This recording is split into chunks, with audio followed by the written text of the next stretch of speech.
Yes, good morning. This is Giddy Up with Gareth Hall on this Friday. It is the 6th of October. Time is flying. It's Turnbull Stakes Day tomorrow, Hill Stakes Day up there in Rose Hill. As always on a Friday, it's a busy show. A lot to fit in the next hour and a half. We'll catch up with Dean Evans shortly from Winning Edge Investments. Nick Ashman will join us. Chris Nelson will go through his best at Doomben tomorrow. Benny said with Caulfield. We'll also have a chat to Dean Watling regarding that Randwick meeting. And Mitchie Lewis will preview Morfordville. Belmont preview, in fact, it's a Kalgoorlie preview there with Riley Morgan. We'll look at some of the feature harness racing events, including tomorrow night there at Tabcorp Park, Melton, where we've got a terrific program there with the heats of the Derby and the Oaks, and also the Smoking Up Sprint, which sees the return of Catch a Wave. And the $1 Million Chase semi-finals are on, so we'll have a chat to Simon Orchard as well. So strap yourself in. It will be a busy hour and a half. Plus, we'll find you a winner today across the three codes with Giddy Up's bag of tips.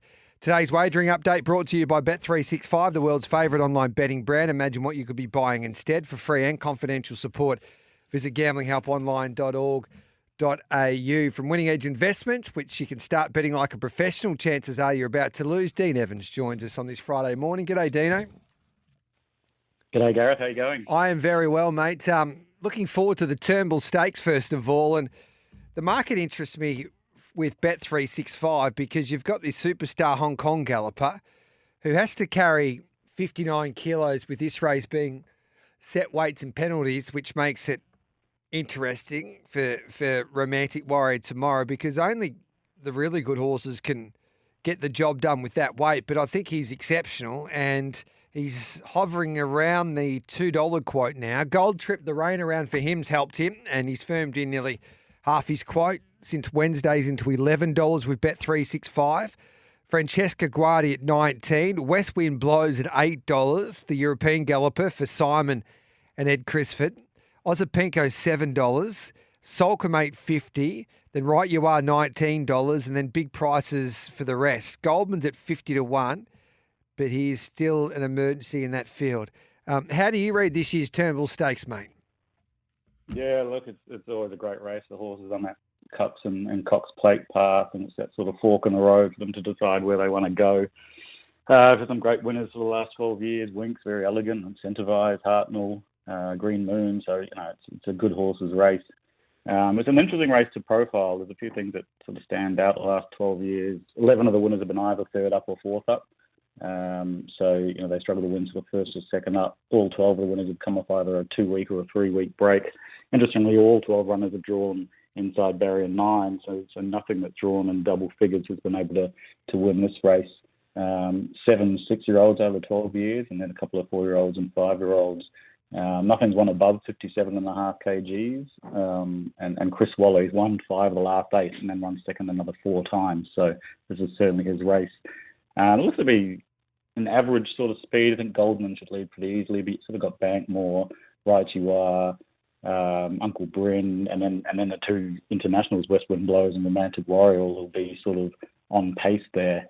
The race really sort of starts with Romantic Warrior, obviously the Hong Kong superstar, 10 wins from 14 starts. J. Max ridden him 3 times, he's won every time. On ability and ratings, he would win this, but I think there's really a few queries on the horse. There's definitely been a few rumblings that I've heard from a few insiders about just how well the horse has travelled, how he's sort of settled in, eaten since he's arrived. And it's going to be really interesting to see, where he's sort of at in the yard.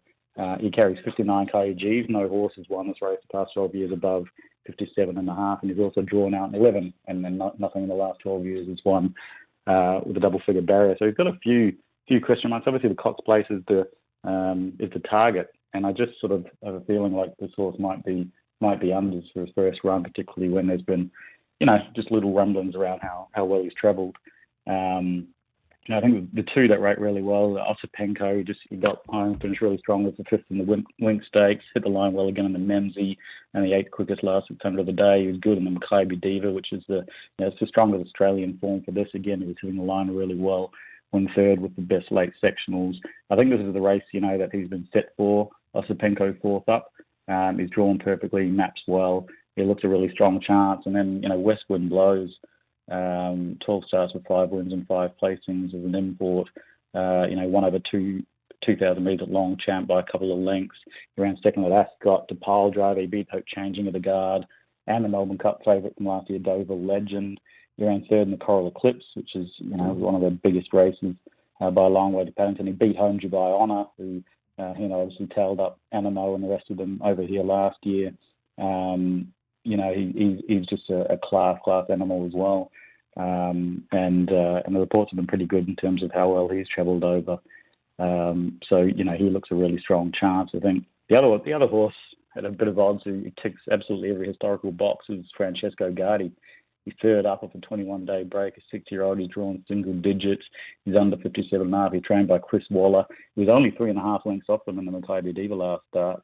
And obviously the step up to 2,000 metres is going to suit him. And he's got Damien Lade on board, and I think he's a smoky at sort of 20-1 as well. But I'm looking at bidding around Romantic Warrior in this race, and looking at sort of Osipenko, West Wind Blows, and maybe Francesco Guardi at a price. So no Soulcombe? Soulcombe I have as next pick. I think he's been excellent both his runs as prep. He's being set for the Cups. He's going to get a fair way back.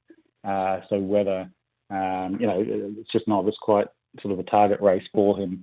And I think he'll just be getting back and really rattling home. But I do have him. As sort of a fourth pick, and I'd probably be having something, at least as a saver on him, because he can definitely win. Yeah, the key, I think, Soulcombe, is that he's been missing the kick, so it doesn't matter where he draws. He's been out the back, so there's not too much pace on paper anyway in this Turnbull Stakes. So if he's out the back, it doesn't matter how quick he runs home. It's basically mission impossible. And this Romantic Warrior, listening to you, he should be 100-1. It's going to be interesting, isn't it? Because I heard Cam Luke talk about this on SEN Track on Trackside in the afternoon. If he does win on Saturday with the weight that he has to carry first up, and we know that he's a better horse second up, what price he starts $1.80, doesn't he, in a Cox Plate if he wins tomorrow? Yeah, it's pretty rare that we get horses having that sort of price on the Cox Plate apart from Winks. But if he puts them away tomorrow, it's going to be hard to see what you could back to be him in the Cox Plate. And in fact, you'll probably find a lot of horses might even get scared off. Yeah. And certainly horses that are trying to weigh up where to run, the 4-year-olds like Amelia's Jewel, then might just decide to go to the Golden Eagle instead. But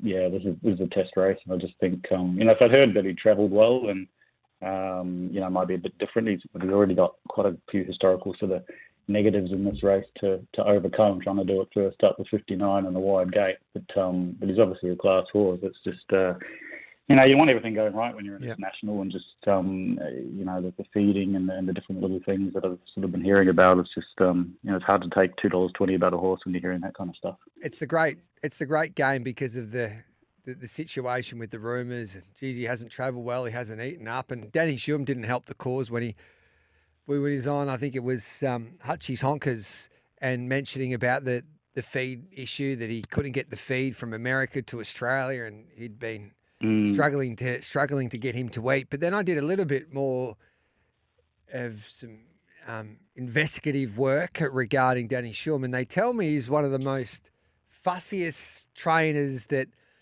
make sure that he definitely dots the I's and crosses the T's, and he's a perfectionist. So he's travelled horses before and said something similar, even when he was foreman for some of the big stables, I think in Hong Kong, and they've just jumped out of the ground and won. When he's travelled overseas with horses before. So it's just one of those situations in this great game, is that I don't think anyone knows until we see the race tomorrow afternoon, unfortunately. So whether you want to be brave enough to back in his ability and take that $2. And I think tactics will play a major part. Looking at his races in Hong Kong, I think his biggest asset is his gate speed. So with a lack of speed really on paper, I think J-Mac will push the button early and try and land in a positive spot early, and then we'll see his class in the concluding stages. Oh, definitely. I think he maps well, and Goldman pushes forward, and then maybe Bankmer and Right You Are. Uncle Bryn might sort of push up on the inside. I think J-Mac could probably be able to get him into a 1-1 pretty comfortably. Yeah. And so, as long as he doesn't get caught sort of free wide, and there is a bit of risk of that. You've got west wind blowers who's sort of probably going to push forward as well. So, J-Mac's main aim is definitely going to be just to get the horse some cover and not get caught sort of three deep. But not a ton of speed, so he should be able to posse up somewhere there. Now, let's have a look at the Hill Stakes, which is race 7 at Rose Hill. Numerians at $19, Sayrek at $9. Young Verta comes to Sydney for Danny O'Brien at $17. Then we go to Protagonist at $7.50. Huya Mel's had good support. Third up this preparation, gets to a suitable distance, you would imagine, at $4.60. Hosey is $16. Montefilia. Nash jumps aboard at $4, Hinged at $11, and then we go down to 5. Burngees, Gary Portelli gave her a really good push there yesterday when I had a chat to him on Giddy Up Stable Mail, and then he's a shocker at $17. Who wins the Hill Stakes this year, Dino? Yeah, look, there's a fair bit of speed here. My database has them going pretty quickly with the likes of sort of Hosier, Hinge like push up, Numerian as well. You've got sort of Young Werther. Moving forward as well. I think the horse that seems to map really perfectly just behind them is Zayrek. And I've been watching him really closely this prep. He was a good fourth first up in the tramway. He had really good sort of late sectionals there, was plus 7.1 for the last 600, and then again in the 7 stakes behind sort of Think It Over and Zaki. He was really sort of solid again, plus 8.2 for the last 600. So I think he's tracking along really well. I think, Tommy Berry coming aboard is a really, really positive pointer. And this is the horse that always just seems to excel sort of at his sort of third up run. In the last couple of preps, he won the Neville Selwood third up last prep, and that was sort of his best run from a ratings perspective of the prep. And you can just see that he's been geared up 1,400 a mile to really peak for this race over the 1,900. And, I think it's sort of the $9 available. He looks a really, really good bet. Montefilia is a horse that, I've been close to all prep. I thought she was just a bit disappointing in the Kingston Town on face value, but then, of course, considering what Just Fine has been doing, and that, crazy sort of hot speed, 14 lengths quicker than par for the first sectional, the profile of race might just not have suited her. And obviously, this again, her fourth up here, $2 million race has been a target for Chris Waller, and he certainly knows how to target a horse for the right race. So I have to give Montefilia sort of one more chance here, and what's clearly her sort of grand final race, I think, for the prep. But I quite like Zayrek and then Montefilia as a 2 to beat here. It's going to be a great day's racing, and it's only the start, because next week we might need 2 hours, Dino, with the races that will be on offer next week. We'll have Everest Day with the Everest and the King Charles to highlight the programs there, even the Kosciuszko. And then at Caulfield, you'll be a little bit nervous. King Colorado will be representing Winning Edge Investments in the Group 1 Caulfield Guineas, taking on Militarise and Step Party. We've got the Might and Power, the Turak. We still don't know where Amelia's Jewel is going. So can't wait for next Friday, mate, already. Yeah, what a day it's going to be. That's an absolutely massive race day in both states, and most of the top horses are going to be running in something on that day. So yeah, really looking forward to that. And King Colorado sort of settled in all right in Melbourne, and we're hearing some positive sort of words from the Mars stable. So yeah, we're getting excited, and I'll be there on Saturday. Just keep a lid on it, mate. Just keep a lid on it. We've still got track work on Tuesday. Thanks for that, Dean. Thanks, Gareth. Good to chat to you. He's a great man, Dean Evans. WinningEdgeInvestments.com. Tips and ratings from professional punters throughout the spring racing carnival. Chances are you're about to lose. If you want to back a winner this weekend, head to Winning Edge Investments. Sign up as a new member. You type in SEN and you get a 50% discount, lifetime discount, if you put in SEN. So that's terrific value there with the successful Winning Edge investment team. At Winning Edge Investments, our team of highly skilled expert analysts and full-time professional punters review the data, crunch the figures, assess the best betting opportunities, and deliver them to your phone via our app and your email inbox in real time so you profit. Go to www.winningedgeinvestments.com. Look at our membership options, make your choice, and enter the promo code PODCAST to receive a special 25% discount on your first membership just for listening. That's PODCAST in capital letters for a 25% ongoing discount on your first membership. Treat your betting like a business and invest intelligently with Winning Edge Investments.